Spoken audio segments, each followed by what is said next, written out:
a day or two, and it's also on Anjec's YouTube page, which is Anjec Views with an S. If you have any questions, if you could put them at the bottom of your screen in the Q&A, and we're going to do all the questions at the end after Laura speaks. If we don't get your question today, or you have a question about another subject that you want to ask, please feel free to email us at info@anjec.org at any time. Anjec's mission has been updated in the last couple of years by our Board of Trustees to make sure that we include all people and all facets of New Jersey's environment in this. And you can find this full mission on our website. We have a few more upcoming events this summer. As you can see, a couple in June still. Next Monday, we're having a stormwater webinar talking about things you can do and things that help to keep our stormwater clean and reduce it. And then we have a North Jersey Trail Network initiative coming up on Wednesday next week. And then way in the future, but time to save the date, is our Environmental Congress on Friday, October 10th. And you can find all of our information on our events on our Anjec website. As you know, most of you are municipal members, and if you have not renewed your membership for 2025, it's a good time to get that done.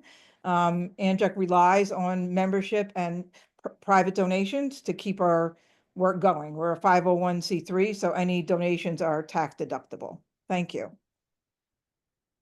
All right, I am done for this. And Stephen will take over. Thank you, Stephen, and welcome.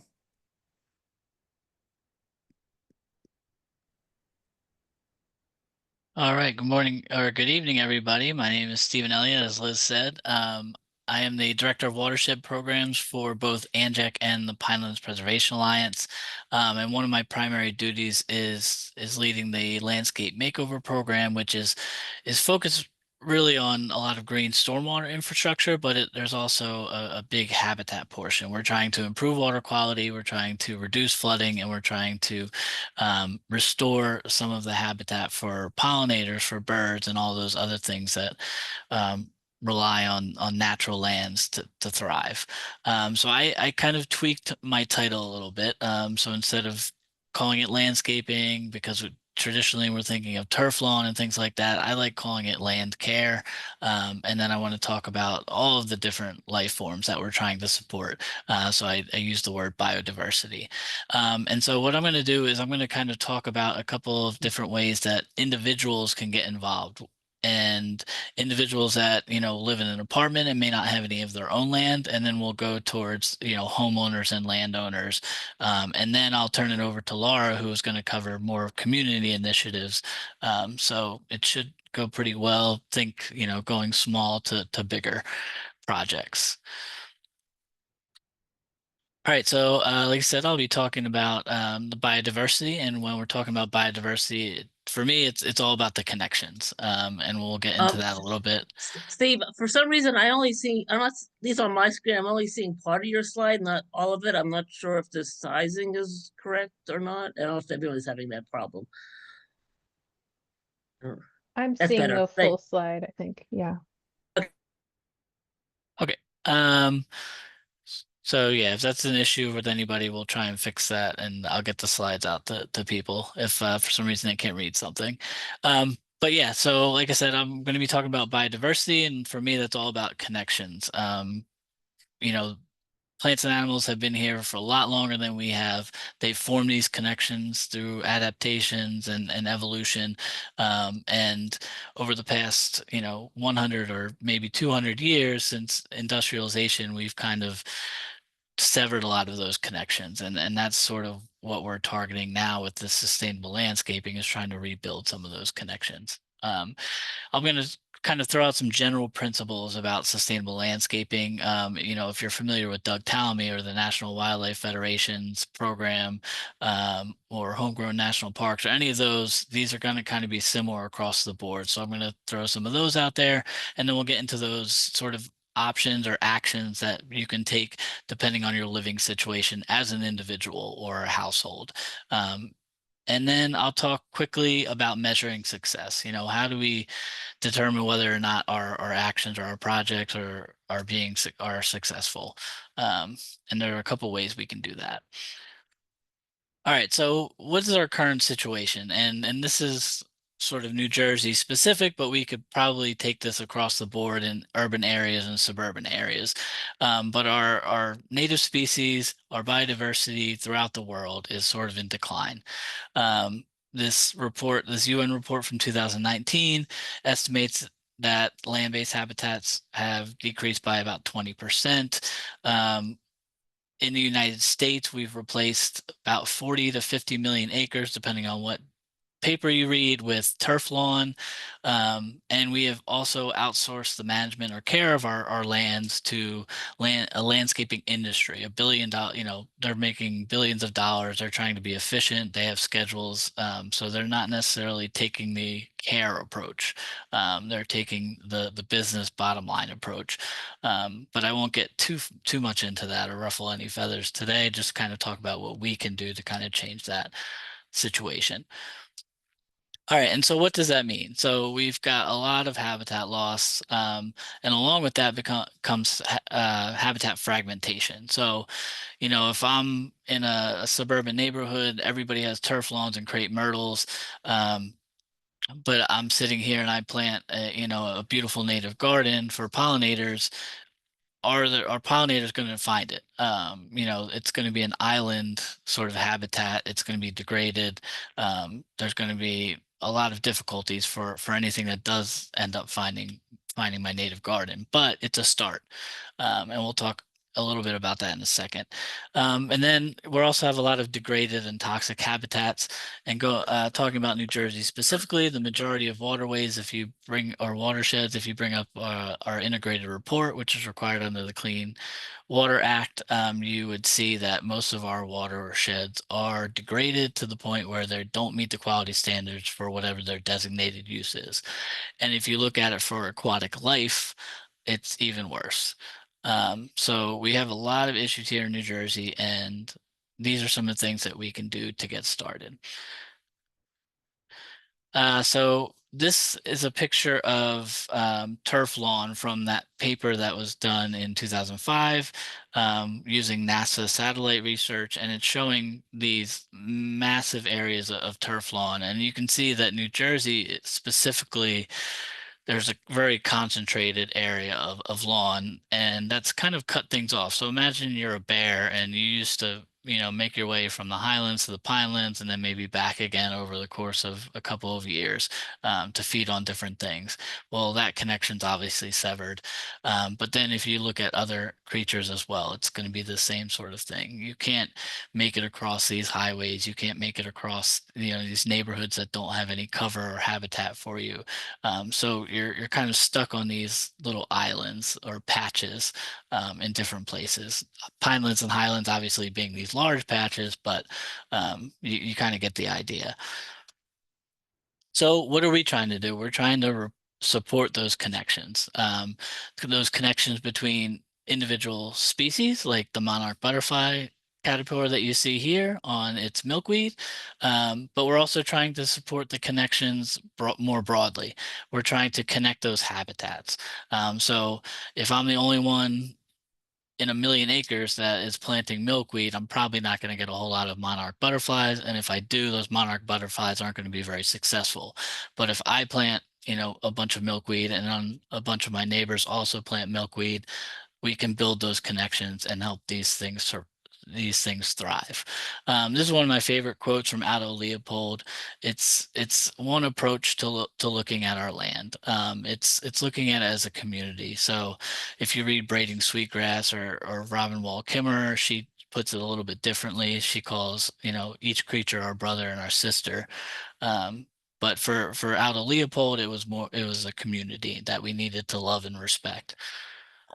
And one of my other favorite authors, Robin Wall Kimmerer, puts it a little bit differently. And I like the fact that in this quote, she uses the term duty, because we do have a duty. We've kind of completely altered the landscape, specifically here in New Jersey, where we're so densely populated. We've replaced so much land with turf grass. We've, put so many impervious surfaces in our state, that we have to take action. We have to change things. All right, so plant it and they will come. So these are just some general thoughts when it comes to how we can promote biodiversity on our own properties. So Doug Talmy focuses on these keystone plants. So certain plants support more species than others. So that's something that you can look up on his website. So when you're coming up with a planting design, or you're trying to figure out what you want to put in your container garden on your balcony, there are resources out there that can show you what plants get the most bang for their buck. If we're talking trees, we're talking maybe oaks and things like that. But also the right plant for the right place. So not every soil or not every condition can support maybe the plant that you really, really want. I live in South Toms River now, so it's sand. It's completely sand. So there's certain plants that I can't really plant there, that they're not going to do well.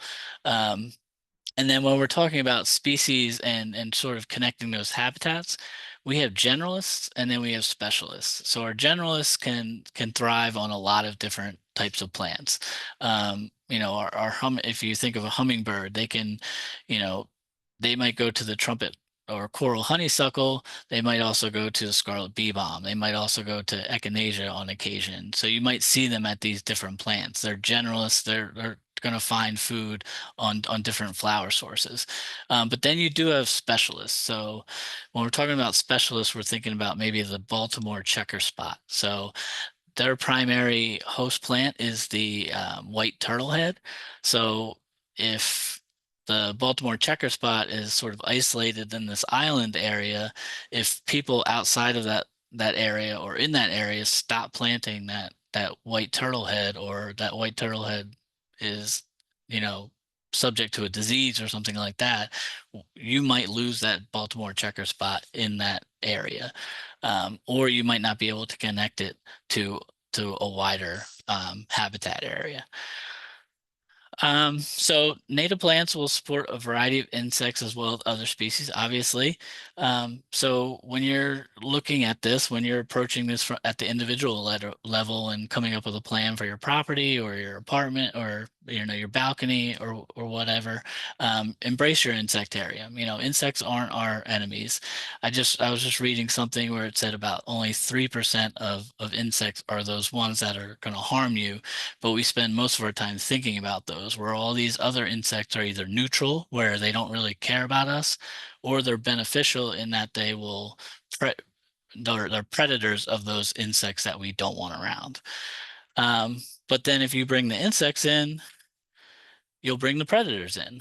And the closer you look at some of these things, the more interesting they can be. If there's an alien species that has made its way to our planet, it's insects. If you look at them, they're crazy, they're cool, they're vibrant. A lot of things going on when you kind of zoom in on them. And then when you bring in the predators, you might end up being able to see things like this. So when I go outside this office, because we have so many native plants on the property, I walk around the little trail that we have here and I see all the tree swallows. We have purple martins. I look out my window and I see a great crested flycatcher. And these are things that you can bring to your own property. You don't have to work or live on a farmstead like where I'm at now. But here are some general principles. So according to Doug Talmy, the 70% rule when it's planting native. For myself and my girlfriend, we try and go a little bit above that. We're about at 80-90%. But we do have some, interesting flowers that we still like to incorporate into our landscaping that aren't necessarily native. Reducing lawn areas. Anytime you can reduce lawn areas and put native plants in those areas, whether it's, just a simple bush or whether it's a couple of, of milkweed plants, that's going to be helpful. If you can reduce impervious surfaces, obviously that's also a benefit. Replacing your asphalt driveway with pavers might be a little pricey, but it does go a long way in soaking up stormwater and keeping our watersheds a little bit cleaner. Obviously, skip reduce the pesticide use, which I'm not going to get too much into because I'm sure Laura will cover that pretty extensively. But also conserving and managing water. So like I said, we do a lot of green stormwater infrastructure. So if you're able to incorporate a rain barrel or a rain garden into your landscape, that's going to go a long way to keep a lot of that sort of that sediment, those excess nutrients and all of that stuff out of our local streams and rivers. So design for year-round food sources. So if you're really trying to promote wildlife on your property, whether it's butterflies, whether it's bees, whether it's birds, you're going to want to try and provide food sources throughout the year. So hollies are great winter food sources, any type, either winterberry or American holly. Just think of those things as well. Some things that will last throughout the winter, and things that will be in bloom throughout the seasons. Recycle nutrients. So keeping your leaves on the ground, using that natural compost, and then just reiterating, take pride in your insects that you're bringing to your property. When I go home, I want to see a bunch of things buzzing around my garden, and then I am having some serious bunny problems right now, but when my girlfriend and I talk about this, we planted these things for wildlife. We're going to try and protect some of the younger trees and things like that need time to grow and kind of establish, but we're not going to go out there and spray for these bunnies. We're just going to, we're going to battle it. I might look like Elmer Fudd out there trying to chase them off, but we're not going to do anything that's going to harm them. Because if we bring the bunnies, then we might get the hawks, which I really would enjoy. All right, so let's get into our sort of our first level, which is the apartment dwellers. And so apartment dwellers, if you don't have, if you're living in a high rise or a couple story building and you don't really have any sort of balcony or outside space within your own apartment, you're going to have to focus on lands other than your own. So whether that's public lands or whether people that will let you sort of work on their lands, that's where we're going to turn our focus. So looking for shared spaces in the community, whether that's a courtyard or rooftop within your immediate vicinity, maybe your building has a rooftop and they'll let you put planters up there.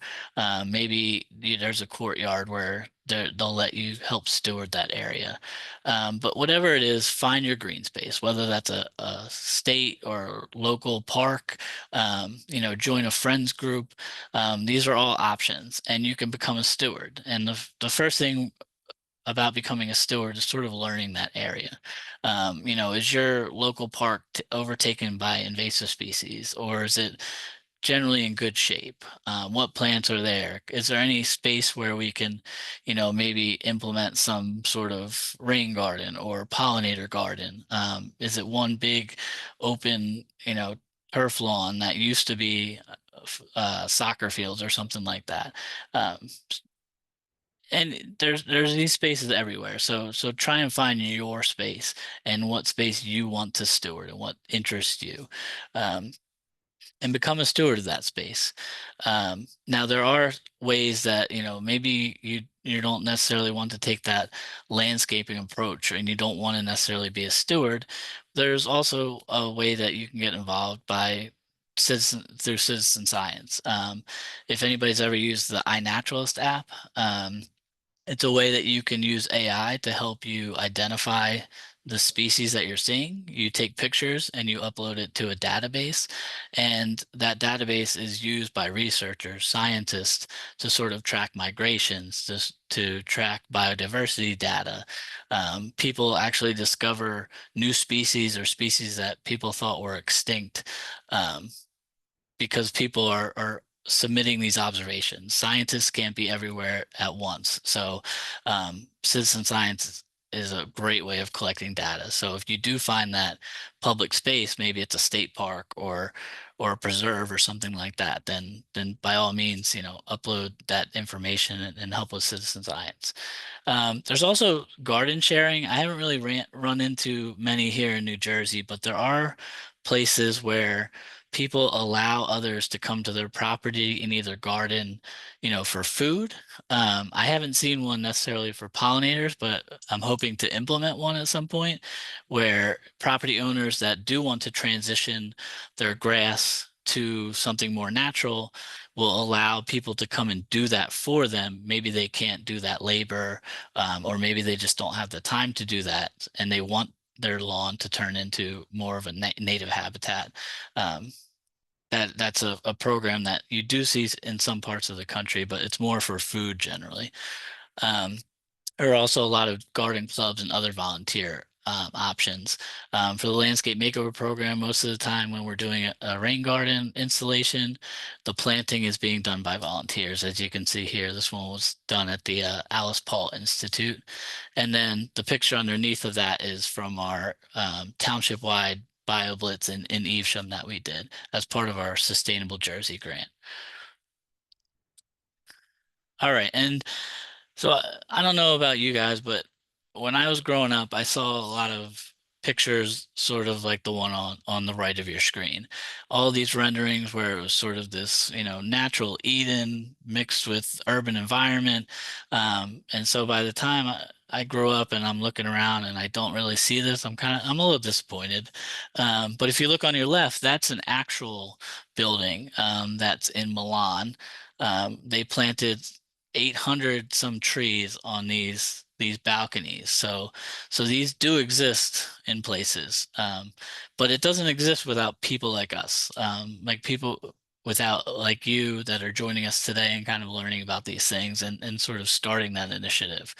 But if you do have a balcony and patio space, there are a lot of different options. You could do a container garden, you could do bird feeders and baths, bee houses, different rock piles or wood piles that can provide a little bit of habitat for some of those smaller creatures.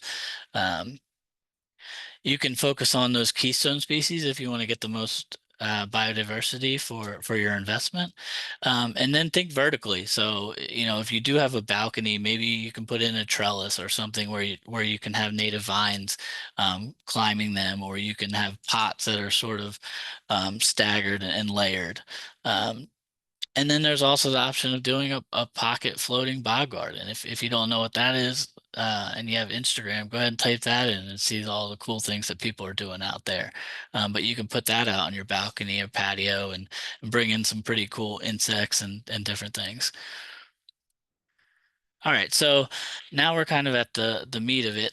So for those of you that do have your own property, or you're a homeowner, plant native trees. The crepe myrtles and Bradford pears, just because they're on sale doesn't mean that they're a good investment. If we want our New Jersey biodiversity to thrive, we need to plant native plants. So that can include oaks, maples, elms, hollies, the list goes on, and I'll give you some native plant resources in a couple of slides. But also plant diversity. You don't just want, one tree with a little mulch underneath of it and then just grass. Try and incorporate shrubs and perennials and grasses and ferns, because all of those different types of plants provide a food source for something different. And it also provides some cover and different things like that. And that goes right into thinking about habitat. So whether you want to do, really nice, well done bird houses, or whether you just want to, stick an old log in the ground as what's called a totem, and sort of drill some holes in there and let the birds go to town or the insects go to town. But just piling up log piles or old sticks and branches can help provide some of that habitat. Stone walls. A water source is a big one, so maybe a bird bath or something with moving water. You don't want the water sitting there still, unless you're going to do a mosquito bucket and put a mosquito dunk in there. But use a mosquito dunk rather than the chemicals or the bug zappers. Mosquito dunks are a natural bacteria that can kill the mosquito larvae, which is the most effective way of managing mosquitoes. If you do have that property, you also want to do some stormwater management. Keep some of that sediment and those excess nutrients out of your local waterways. And then if you're dealing with an HOA or some neighbors that are going to try and complain to somebody about what you're doing on your property, because we've dealt with that. We get a lot of phone calls saying, I have a wildflower garden, but my HOA or my township is citing me because of this. Put a little fence around an area. Make it look like you meant it to be that way, and a lot of times people will look at it just a little bit differently. All right, so here's my house. So this is sort of in the construction phase. There was an old blue spruce that was planted way too close to the house, and then there was a line of arborvitae just for privacy. We took all of that out. We did a rain garden in the back, so it's taken both downspouts. The one that you see on your left is going into a dry riverbed now, and then the other one is piped into that depression back there.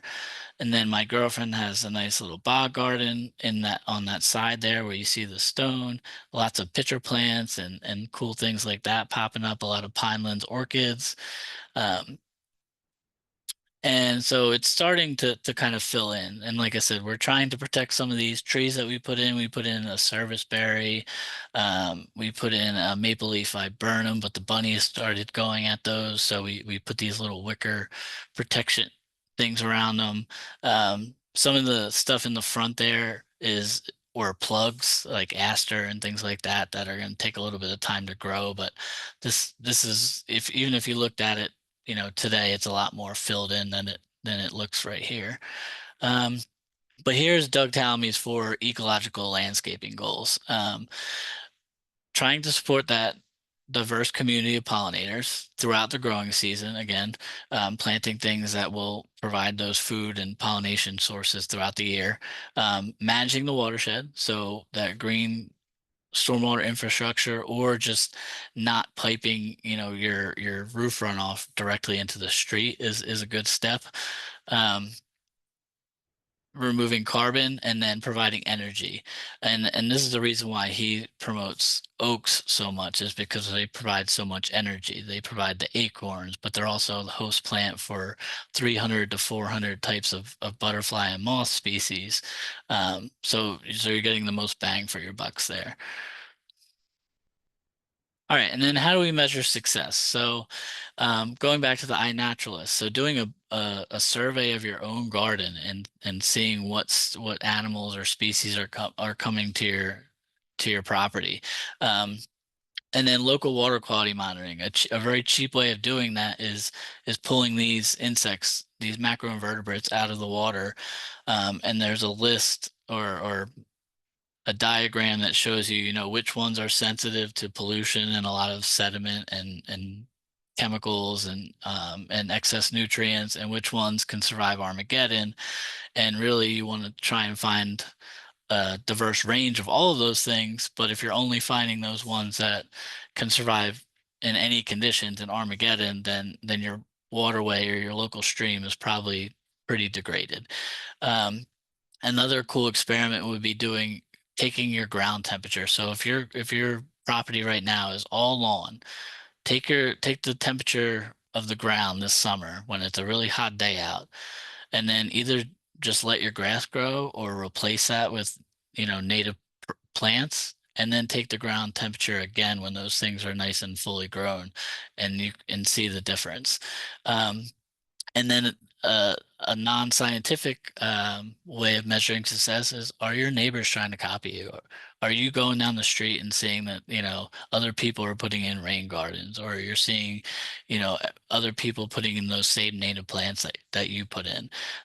That's a good way. Although my girlfriend likes to complain about people copying, but we're really all about it. All right, so here's a number of different native plant resources. So we started with Jersey Yards, which is a great one that the Barnacan Bay Partnership did in coordination with the DEP. So if you're looking at plants, you can even type in, a crepe myrtle or something like that, and it'll offer alternatives. So these are native plants that have a similar look or provide a similar benefit. But then you have the Native Plant Society, which has databases for every county of what is native to that specific county, and the list goes on. Another good one, a cool one, is Mount Cuba Center. So they actually take plants that sell really well at a nursery or something like that, and they do studies. They do pollinator studies. They do studies about that plant in different conditions, so it can give you a lot more information.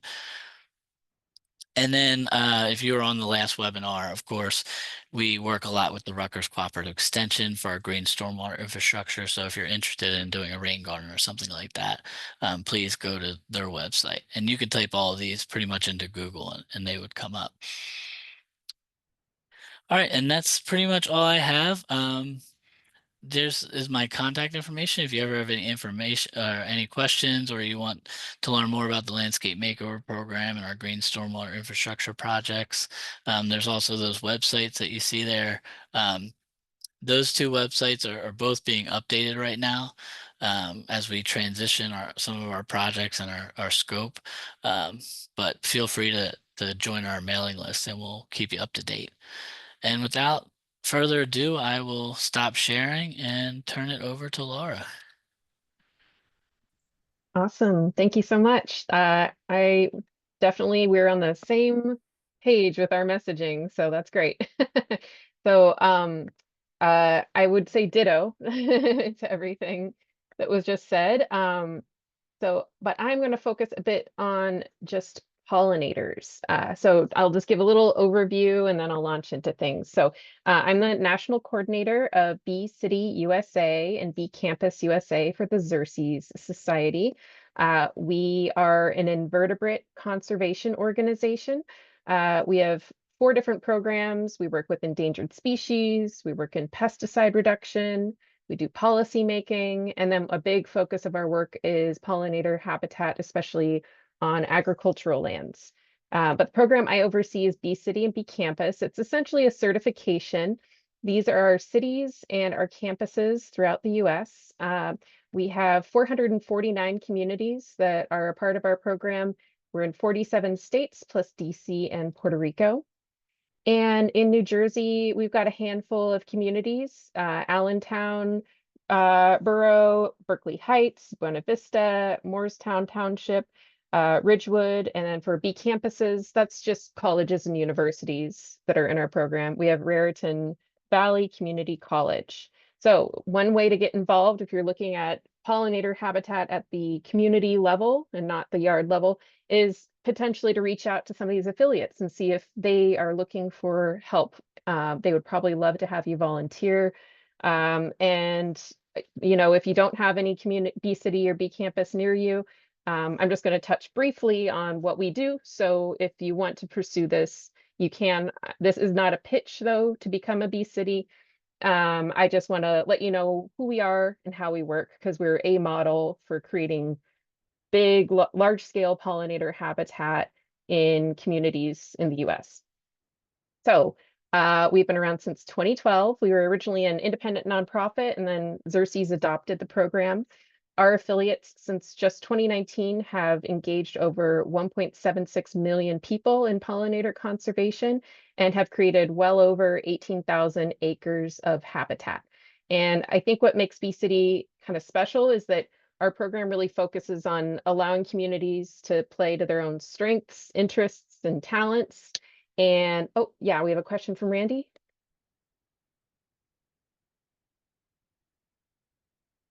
Oh, I guess not. Okay. So we give you the commitments, but then you carry out the work in the way that fits best for your community's interests. So in a big focus, I want to say, as I talk through all these commitments or all these ideas for pollinator habitat, is try to focus on progress, not perfection. It can feel a little overwhelming when you think about all the issues we have with biodiversity loss. So focus on just chipping away and creating pollinator habitat and pesticide reduction where you can. And that's what we focus on with our affiliates. So our affiliates basically commit to becoming Bee City, and then once they're certified, I'll skip over the details, but basically they have to have one pollinator habitat project each year, one pollinator habitat outreach event each year, and then they have to create an integrated pest management plan for their city. So basically it's a fancy working document that allows city staff and contractors to know when they apply pesticides and what the alternatives are to using pesticides. So this is really a key commitment and can really make a big difference in reducing the overall use of pesticides at the municipal level. But if you're interested in more, I'll have some slides at the end on the details of Bee City. But let's go back to the pollinators. Who are our pollinating neighbors? When we think of pollinators, generally we think of bees, but there's also many other species that are helping us out. We have butterflies, moths, a lot of flies are pollinators, some beetles and wasps pollinate, even ants. And of course, some birds like hummingbirds, you might know, pollinate, and bees. And I didn't put it on here, but bats also. If you go beyond the invertebrate world, we have our pollinating bats. So there's this whole wide world of pollinators, and many of them are in decline. So we need to think big picture when we're putting in pollinator habitat. Of all the pollinators, bees do the majority of our pollination, and there are 3,600 species of bees in the US. So there's many, many species we can focus on and we can help out. They all have kind of different needs though. So when you're thinking about pollinator habitat, scale is an issue. So some can travel just a few meters in their lifetime and others can travel a few miles. So some, have tiny tongues, some have long tongues. So a variety of native plants is really going to help attract and support a diversity of pollinating species, especially a diversity of bees. And I just want to also mention that honeybee keeping is not really bee conservation. Honeybees were introduced from Europe. And they compete with our native pollinators. They can introduce diseases and parasites and compete for actual floral resources. So if a community does choose to have honeybees, we encourage for every one hive that is raised and managed, that you have at least 1 to 5 acres of flowers to support them. Otherwise, they're going to be probably pushing out native bees. And the cool thing about native bees is you don't have to build or buy a bunch of fancy equipment to help native bees, but I'll get into this. So basically, native bees, they're pretty subtle with their nesting. So if you have native bees, you're most likely seeing them when they're visiting flowers, but about 70% are actually laying their eggs underground, and about 90% are solitary nesting. So basically that means that there's no hive and there's no big structure above ground. So the native bees are actually, a lot of them are tunneling underground and creating a little cave and laying their egg in there and then sealing it up. And then the ones that aren't underground are usually are like cavity and stem nesting. So they're looking for dead stems, hollow stems especially. They might nest in a rock wall, stuff like that. And then something like a bumblebee, they're going to look for like an existing hole, like a rodent's nest, and they'll have a hive that looks kind of like messy popcorn. And they basically build their hive up in a rodent's den or something like that each year, and then it dies off in the fall each year. Globally, we know that pollinators are in steep decline. Up to 40% are at risk of extinction.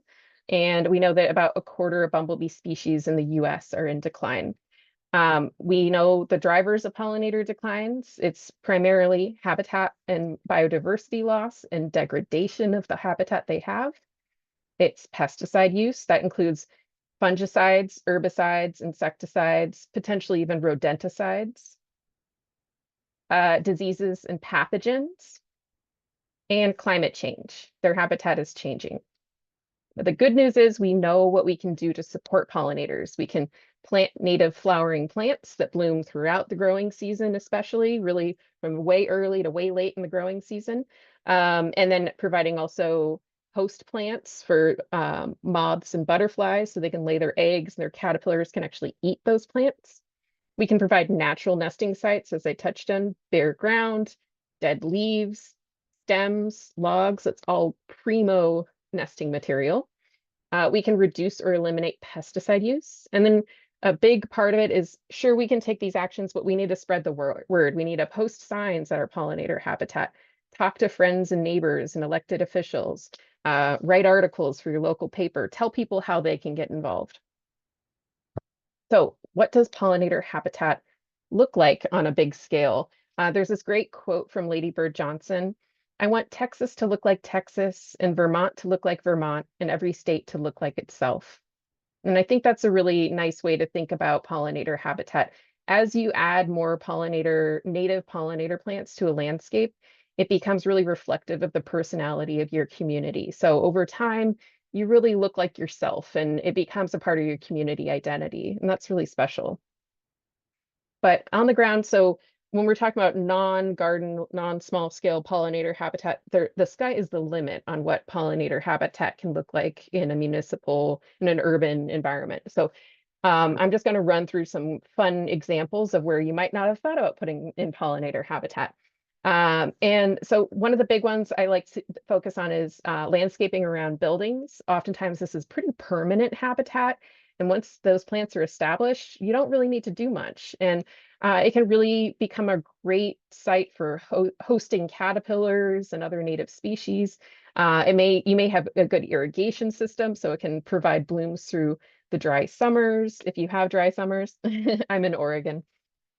And it can also help with meeting climate goals or building goals if you have LEED certification or similar certifications. Another great location that you probably already have investments in is protecting and maintaining wetlands and bioswales. So if you have something that's already pretty nature focused in your community, like a wetland, you may just tweak the seed mixes and whatnot to provide for pollinators consistently throughout the season as well. So this can be great also for all those nesting sites, snags and dead leaves and everything like that. All that sort of chaos is really beneficial to our native pollinators. And it can create connectivity, those bioswales and wetlands and creek corridors. So that can be a really nice way to kind of improve genetic diversity and allow species to kind of intermix. Rights of way in general are really good choices for pollinator habitat. One really nice one is utility lines. There are some modifications you might need to focus on, like yes, there's great connectivity, but there may be some requirements as far as like keeping things lower stature for visibility and maintenance. It may need to be a little bit prettier if it's around a really public area. But it can create a really nice forest woodland edge. So you've got meadow against forest sometimes, and that's really prime pollinator habitat. Another good right of way that can be pollinator habitat is roadsides. Again, beautification and low stature are a priority, and you do again have that forest meadow edge potentially. So really nice choice. And a lot of our Bee City communities do choose to do pollinator habitat on roadsides. One really fun one that was touched on already earlier is looking at green roofs. There's so many potentials here, and you'd be surprised how high up a butterfly or bee is willing to go to get to a flower. So I talk to a lot of people that do see pretty good species diversity amongst their pollinators in a 5-story building, so even higher. But yeah, so give it a shot, and it can really serve a lot of multiple functions in addition to helping manage stormwater, cleanliness, and whatnot. So it can be just a really beautiful choice.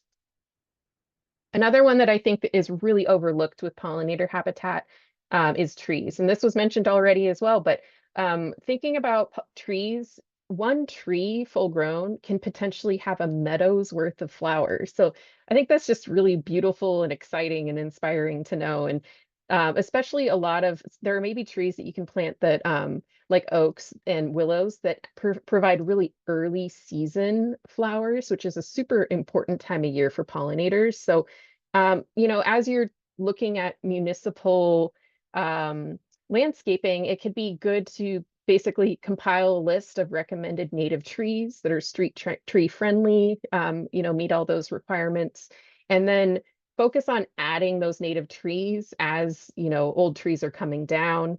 And over time, you really can add a lot of pollinator habitat in a pretty subtle way.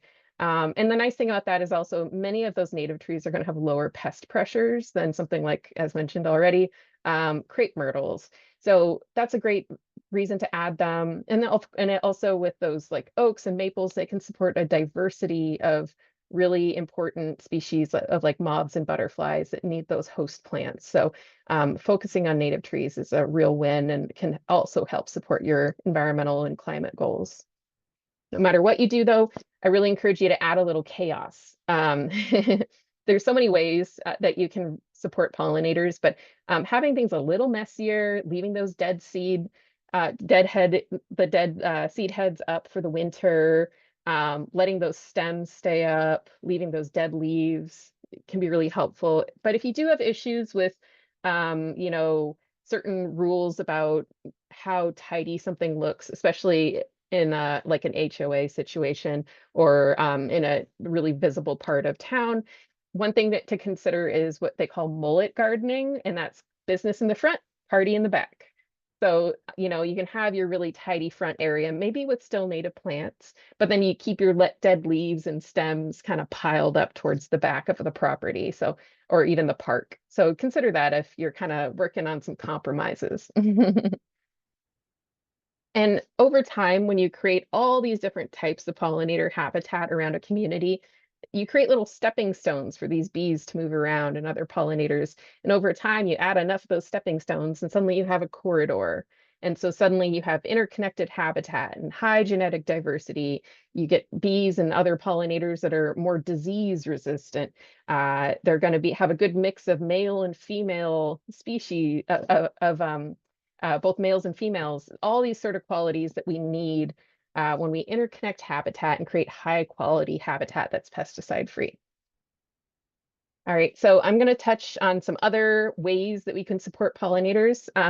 One thing I mentioned a little bit is signage, and was mentioned earlier, is that signage can be really important to conveying what you're doing. So it can allow community members to both interpret what they're seeing and potentially accept changes in a landscape, and also may help make them feel like they have some buy-in. So let them know what you're doing and educate them. For instance, one of our all-star affiliates, Decatur, Georgia, that goes by Beecatur, has posted signs about mining bees that are nesting on school grounds. So basically to stop the public from being concerned that there's a threat. They think, they might get stung, but mining bees do not sting. They're very gentle. And so they put up a sign so the public knows what they're seeing and know that they're important and that we're happy to have these bees here. And it's something we want to protect as a community. So that can be a really effective way to start the process of getting people to accept changes to support pollinators.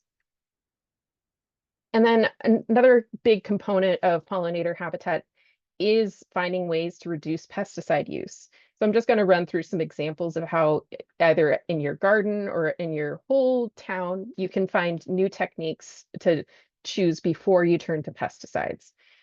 One of the classics is just weeding by hand. There are some really effective hand tools out there. It's a classic technique for a reason. So it is nothing to snub. I am a big fan of hand weeding, and all my colleagues are as well. Choosing to mulch around plants that have higher weed pressure can really be helpful. There are many different options, like pine needles, wood chips, bark, just something that can kind of create a barrier, and also it helps retain water. It can be really helpful. One way to kind of reduce the pressure on city staff to find time to do something other than spray pesticides is to recruit a group of volunteers to adopt areas around town to weed, or even parks to weed. My town here in Milwaukee, Oregon, Our Rotary has organized adoptions of different little bump outs around town that are planted with native plants. They're actually a bee city as well. And they basically are taking pressure off city staff to maintain those sites, and it's beautifying our downtown corridor and supporting pollinators. Other techniques, kind of simple, just looking at mowing times. It may mean that you just kind of shift the month that you're mowing, or pay attention to what is blooming when in a meadow landscape, and perhaps choosing to weed when the seed heads are not fully developed, so you don't have seeds getting into the soil for the next season. But also, maybe it's weeding or it's mowing less. It may be that you have native plants mixed in there, and you can reduce mowing and only mow a few times a year in like back areas of parks. As I mentioned earlier, switching out to native plants can really help reduce pesticide use potentially. And then a really fun option is purchasing a steam weeder or flame weeder. On the left here, we have a picture of a propane steam weeder. And then my very favorite, the very last one, is renting goats and sheep. They can be really effective to remove kudzu and blackberries and all sorts of things that can be really a pain to weed by hand. But it's important to keep in mind that they only work part-time. They're going to fill up and take a nap for the afternoon. So it can be a bit of a process and a little expensive. But if your curiosity was piqued about steam weeders, I have a whole slide on it. I am a huge advocate for our bee cities and bee campuses purchasing these. So they can be a little expensive. There are smaller scale models, but this is one that's more appropriate for a municipal size weeding operation. So here's a quote from one of our bee campuses, University of Wisconsin at Stevens Point. They said in their last renewal report, the grounds work unit purchased a steam weeder. It looks like a vacuum cleaner with a long hose that superheats water up to 250 degrees. This machine uses a unique combination of boiling water and saturated steam at low pressure. When the weeds are hit, they are cooked instantly, leaving behind chemical-free mulch for soil organisms to feed on. As a result, the soil health improves over time. And another thing that is really nice about this is it cooks also those weed seeds, and it doesn't penetrate the soil too deep, so you're not cooking the soil life, the animals you want to keep. So something to consider. It might help to potentially write a grant to get funding for something like this, since they can be a little costly. And then for inspiration, I just wanted to highlight some bee cities that have fully dropped the use of pesticides on city property. So it can be done. So we have examples of Bethania, North Carolina, Santa Barbara, California, Seaside, California, Talent, Oregon, and Williamston, West Virginia.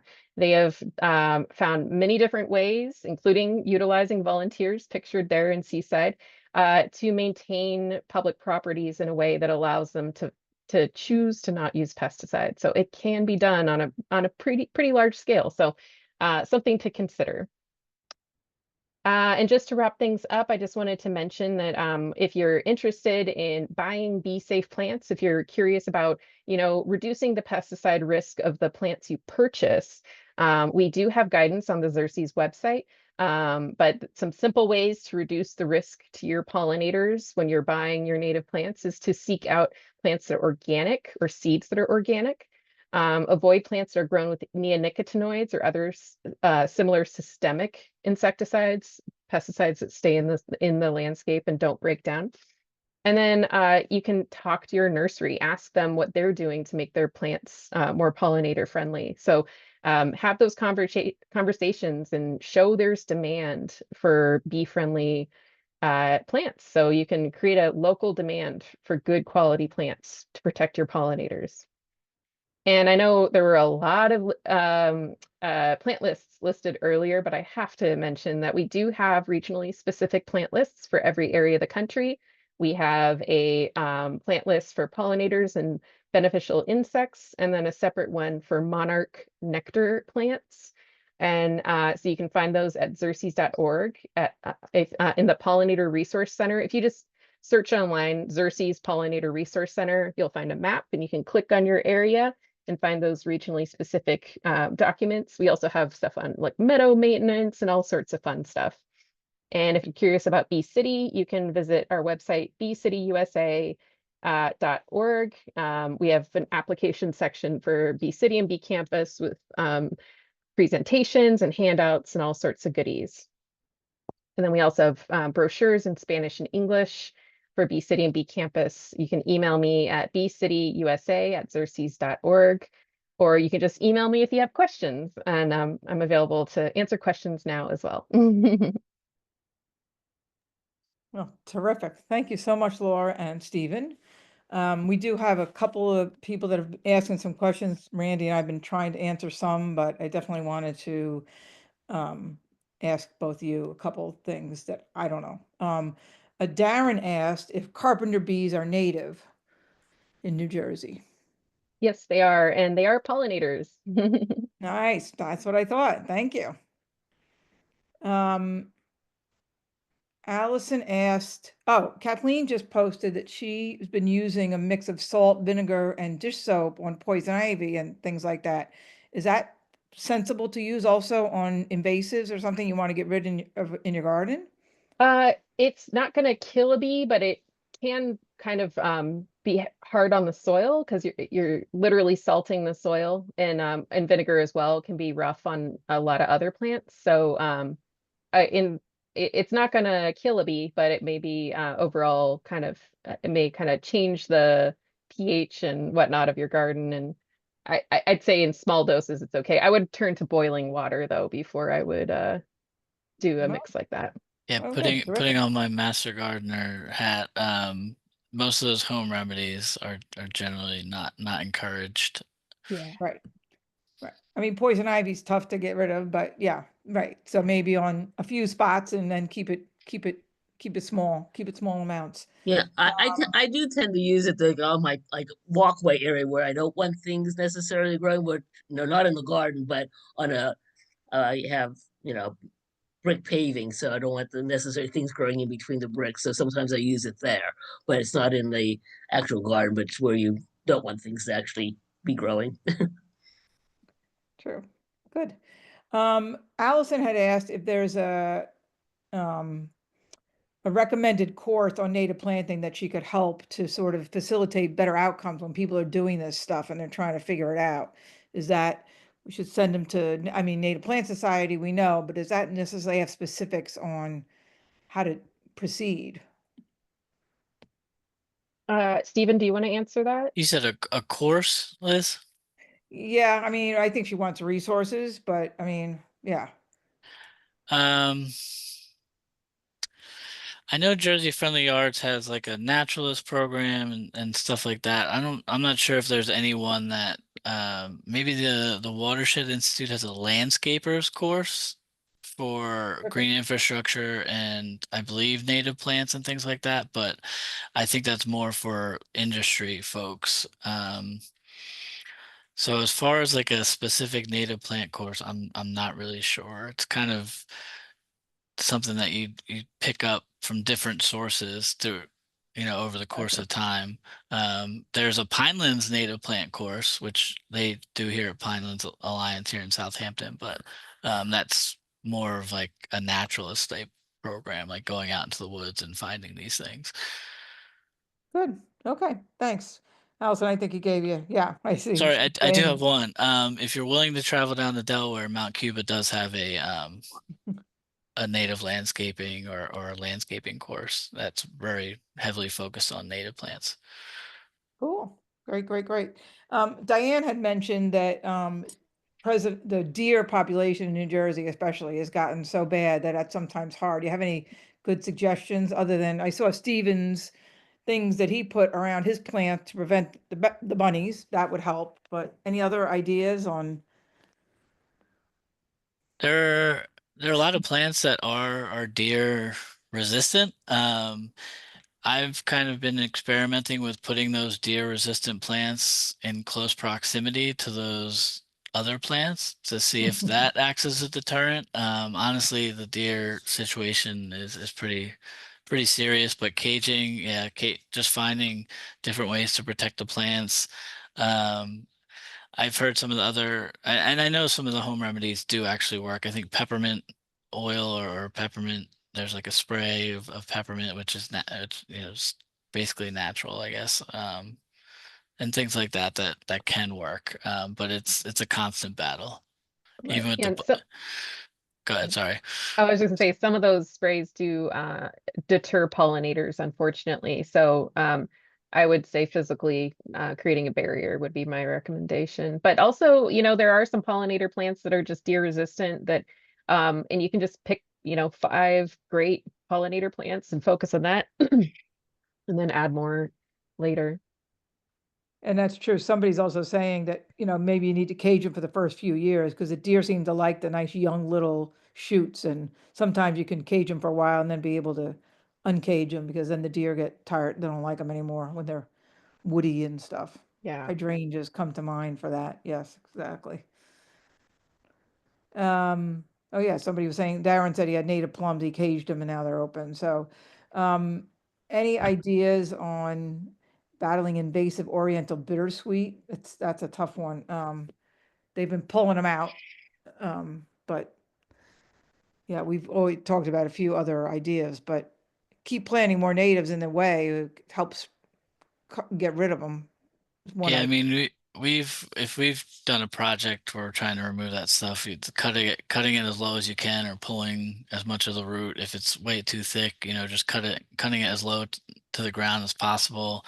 If you do have a significant problem, like in the community sense, reaching out to the Friends of Hopewell Valley is a good move. They've got an invasive species strike team, and they've got recommendations for all different species that we have here in New Jersey.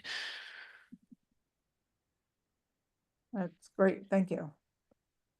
The one other question is there any organizations where you can that provide bulk purchases options for milkweed and other keystone plants? I did put in there the Pinelands Nursery as a wholesale, but I don't know if you know of any other good sources for like a community planting what community-wide planting programs is what they're looking at for. So if you have any other suggestions where they might reach out to. I'm on a call, Mike. Sorry. As far as wholesalers, I know of Pleasant Run, Pinelands Nursery, Sunset Farms. There are ways to order some plants through like Garden for Wildlife on National Wildlife Federation's website. Toad Shade Wildflower Farm will do mail order, but that's not really in bulk. Collecting seed is a good way. Collect seed and then either plant it in the fall so it naturally stratifies, or learn how to stratify the seeds and propagate them. But yeah, I've got a bag of seed right here Yeah, and from we actually, Xerces has guidance on buying bee safe plants that I put in the chat. And if Great. you're interested in buying large scale, you can do what's called a contract grow. And that could be a really good way to tell your nursery what pesticides you do or do not want them to use to prevent some of that contamination. Xerces does a lot of contract grows for all of our habitat kits that we distribute throughout the US.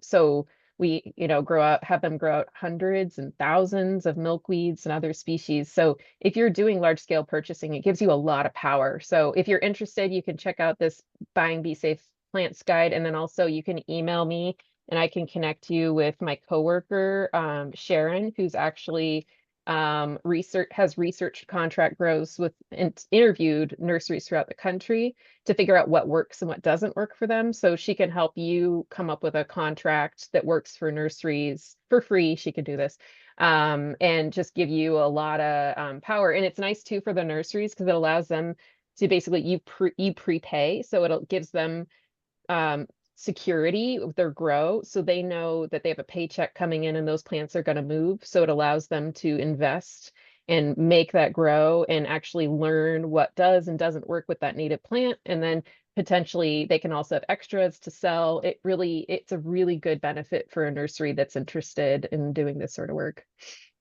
Oh, that's great. Thanks so much, Laura.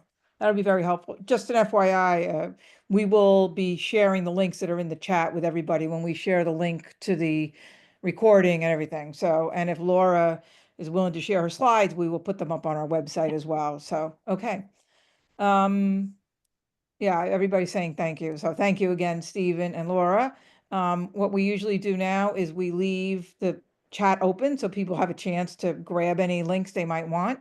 But I want to thank Stephen and Laura especially for your presentations, wonderful. And we will be in touch with everybody later with the links. But if you want to grab something out of the chat right now, we will leave it open for a few more minutes. Again, Laura and Stephen, if you want to exit, that's fine. Thank you so much. Yeah, Okay, thank you so thank you. much for having us. This is really Thank you. wonderful. It was nice meeting you all, and thank you for your time. You too. Thank you.